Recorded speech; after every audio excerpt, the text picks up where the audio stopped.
하나님 말씀 베드로전서 4장 1절에서 19절까지 교독하겠습니다. 그리스도께서 이미 육체의 고난을 받으셨으니 너희도 같은 마음으로 갑옷을 삼으라. 이는 육체의 고난을 받은 자가 죄를 그쳤음이니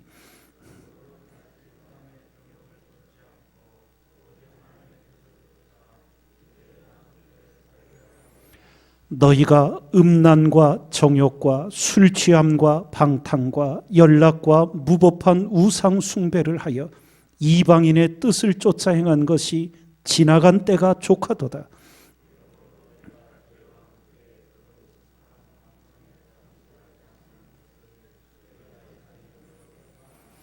저희가 산자와 죽은 자 심판하기를 예비하신 자에게 짓고 하리라.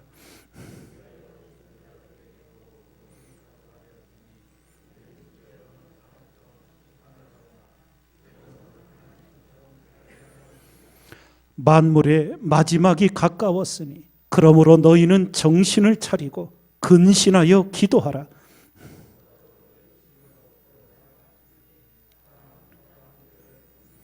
서로 대접하기를 원망 없이 하고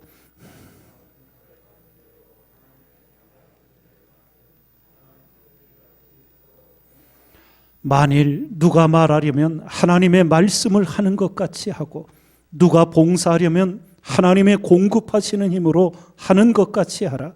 이는 범사의 예수 그리스도로 말미암아 하나님이 영광을 받으시게 하려 함이니 그에게 영광과 권능이 세세에 무궁토록 있느니라. 아멘.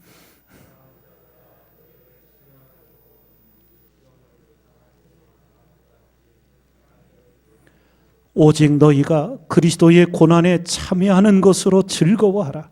이는 그의 영광을 나타내실 때에 너희로 즐거워하고 기뻐하게 하려 함이라.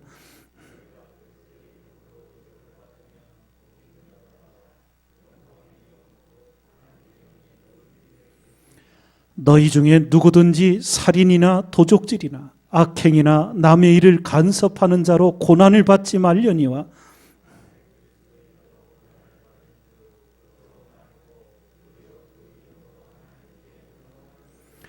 하나님 집에서 심판을 시작할 때가 되었나니 만일 우리에게 먼저 하면 하나님의 복음을 순종치 아니하는 자들의 그 마지막이 어떠하며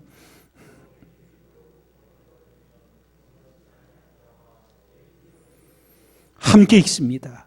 그러므로 하나님의 뜻대로 고난을 받는 자들은 또한 선을 행하는 가운데 그 영혼을 미쁘신 조물주께 부탁할지어다. 아멘. 오늘 말씀은 그리스도인이 이 땅에서 겪는 고난의 영적 의미를 가르쳐준 내용입니다.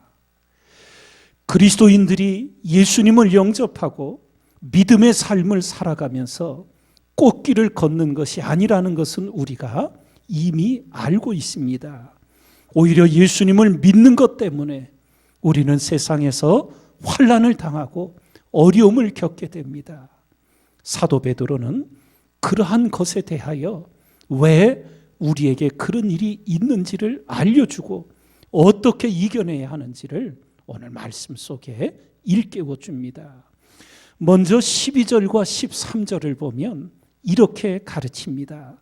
사랑하는 자들아, 너희를 시련하려고 오는 불시험을 이상한 일 당하는 것 같이 이상히 여기지 말고 오직 너희가 그리스도의 고난에 참여하는 것으로 즐거워하라. 이는 그의 영광을 나타내실 때에 너희로 즐거워하고 기뻐하게 하려 함이라. 한마디로 고난을 고통스러워만 하지 말고 고난을 즐거워하라는 거예요. 놀라운 말씀을 가르쳐 줍니다. 어떻게 즐거워할 수 있을까요? 고난은 다 힘듭니다. 괴롭습니다. 죽고 싶은 심정이 됩니다. 그런데 어떻게 즐거워할 수 있을까요? 말씀을 잘 우리가 배우면 지혜를 얻을 수 있습니다. 우리는 복음서에서 탕자의 비유를 읽으며 하나님 아버지의 사랑이 어떤 것인지 감격하게 되지요. 그 이야기 속에 탕자를 생각해 보십시오. 허랑방탕하고 돈이 다 허비되었습니다. 그런데 그 땅에 기근이 들게 돼요. 그래서 탕자는 돼지를 치며 먹을 것이 없어서 돼지가 먹는 쥐염 열매를 먹고 거기서 탄식하지요. 여기서 굶어 죽게 생겼구나. 그리고는 아버지 집을 생각하게 돼요.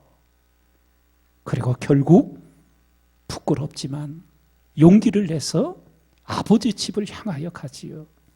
그때 탕자의 마음은 이제 아들이라 칭함 받을 수 없는 부끄러운 자, 그저 생명 부지하기 위해 종의 하나로 써달라고 종으로서 아버지의 집을 살기 위해 찾아가지요. 거기서 우리가 어떤 지혜를 얻을 수 있습니까? 탕자가 당한 기근은 겉으로 볼 때는 죽을 고통이었어요. 그러나 믿음의 눈으로 보면 탕자의 기근은 축복이었어요. 왜? 아버지 집으로 돌아갈 수 있는 생각을 갖게 되었던 거예요. 그 고통 때문에. 그렇습니다. 우리가 깨닫고 보면 우리가 겪는 고난이 우리를 고통스럽게만 하는 것이 아니라 그 고통을 인하여 하나님께로 나아가는 은혜의 길을 우리에게 열어주게 되는 줄 믿습니다. 그래서 다윗은 시편을 통하여 고백하지요. 고난당한 것이 내게 유익이라. 이로써 내가 주의 율례를 배우게 되었나이다. 예?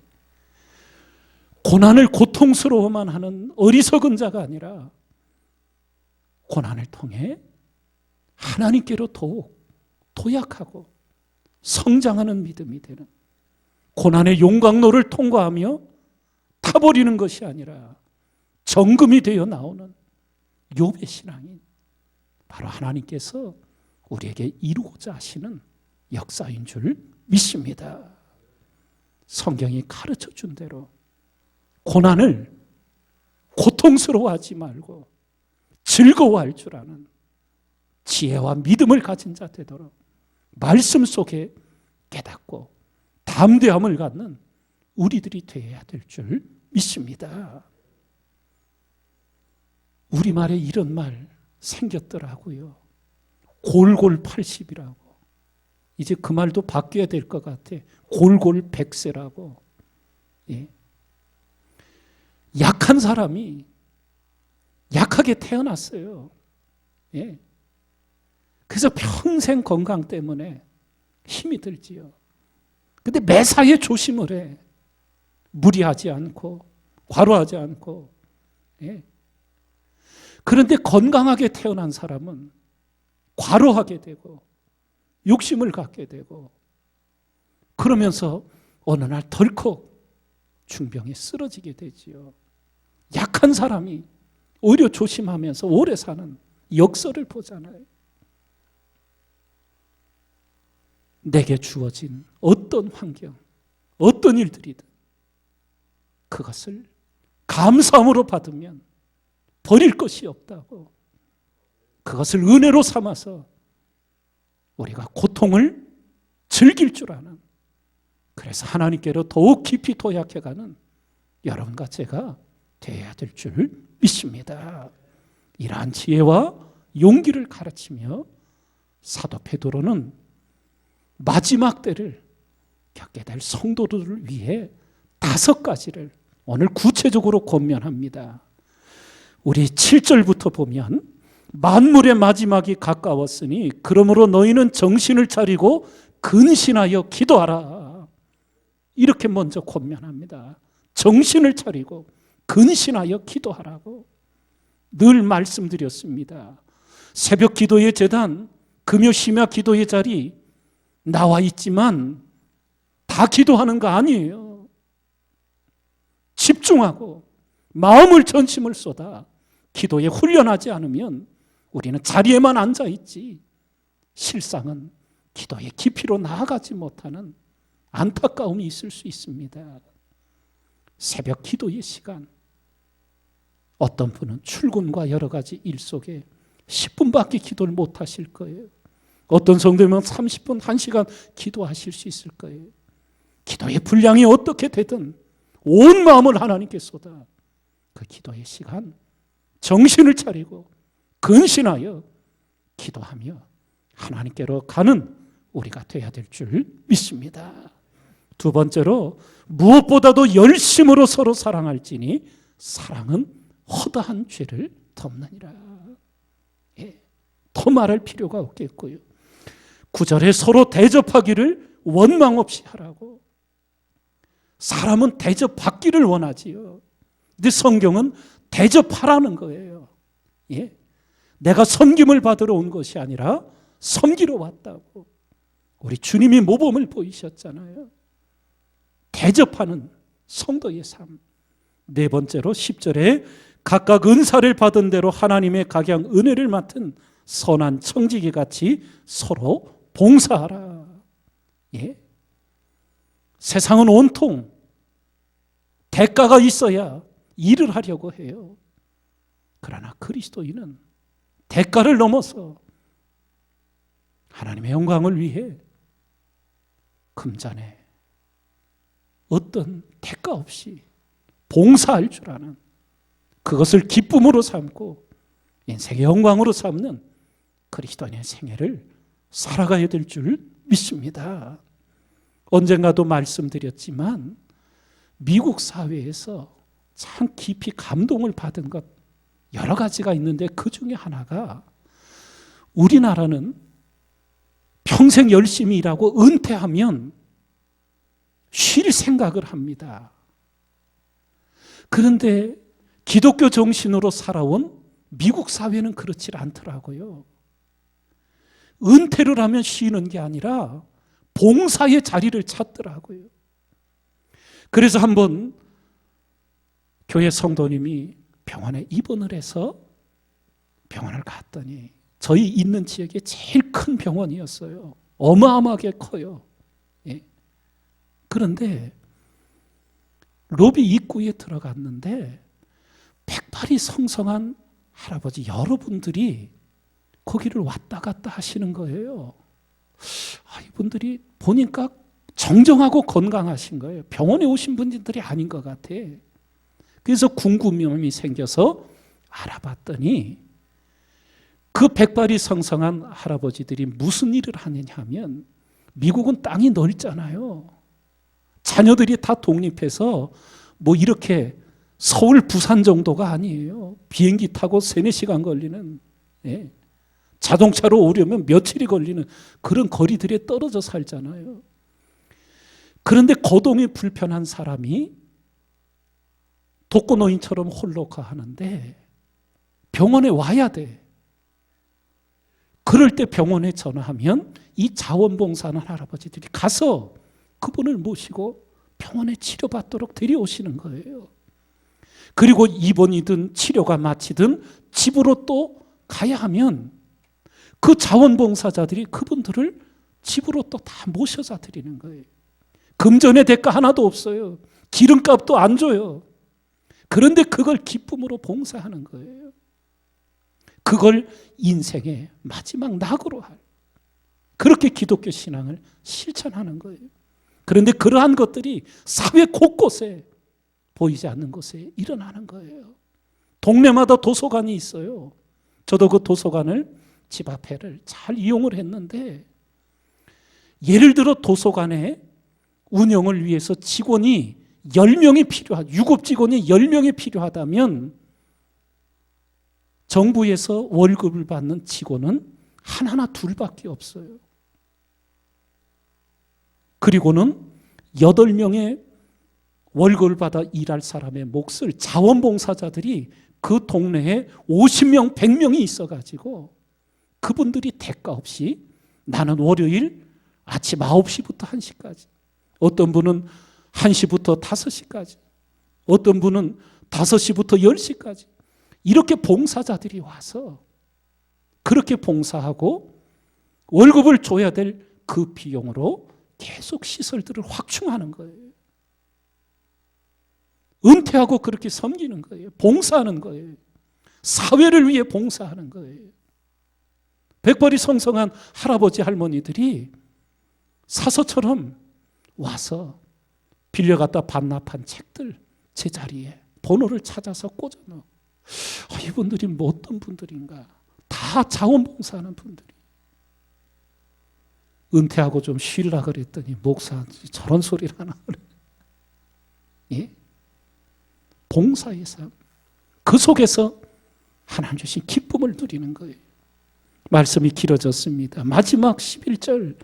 만일 누가 말하려면 하나님의 말씀을 하는 것 같이 하고 누가 봉사하려면 하나님의 공급하시는 힘으로 하는 것 같이 하라. 이는 범사에 예수 그리스도로 말미암아 하나님의 영광을 받으시게 하려 함이니. 이게 무슨 말씀이에요? 우리 그리스도인들이 행하는 모든 봉사, 모든 충성, 모든 섬김, 이것이 자기 이름을 드러내려고 하는 것이 아니라 오직 하나님께 영광을 돌리기 위해 행하라는 거예요. 내가 봉사했어요. 충성했어요. 그런데 내가 한 것이 없다는 거예요. 하나님이 해주셨다는 거예요. 예를 들어 주변에 보니 경제적으로 너무 큰 시련을 당해 어려움을 당하는 성도가 있어서 기도 가운데 하나님 감동을 주셔서 내 삶도 어렵고 힘들지만 마음을 모아 작은 봉투를 준비해서 찾아가서 함께 기도하고 위로하고 격려해요. 그렇게 마음을 전해주면서 내 이름으로 하는 게 아니에요. 기도하다 보니 우리 성도님 어려움을 기도하게 하셨고 하나님께서 저를 심부름 보내셨습니다. 제가 드리는 거 아닙니다. 하나님께서 성도님들에게 힘을 주시라 저를 심부름 보낸 것뿐입니다. 예수님의 이름으로 구제하고 예수님의 이름으로 섬기고 예수님의 이름으로 그렇게 사랑을 나누는 줄 아는 거예요. 내가 했다고 하는 게 아니에요. 하나님 앞에 참된 신앙의 길이 무엇인지 배우고 오직 하나님을 기쁘시게 하며 영광 돌리는 여러분과 저의 평생이 되기를 주님의 이름으로 축원드립니다.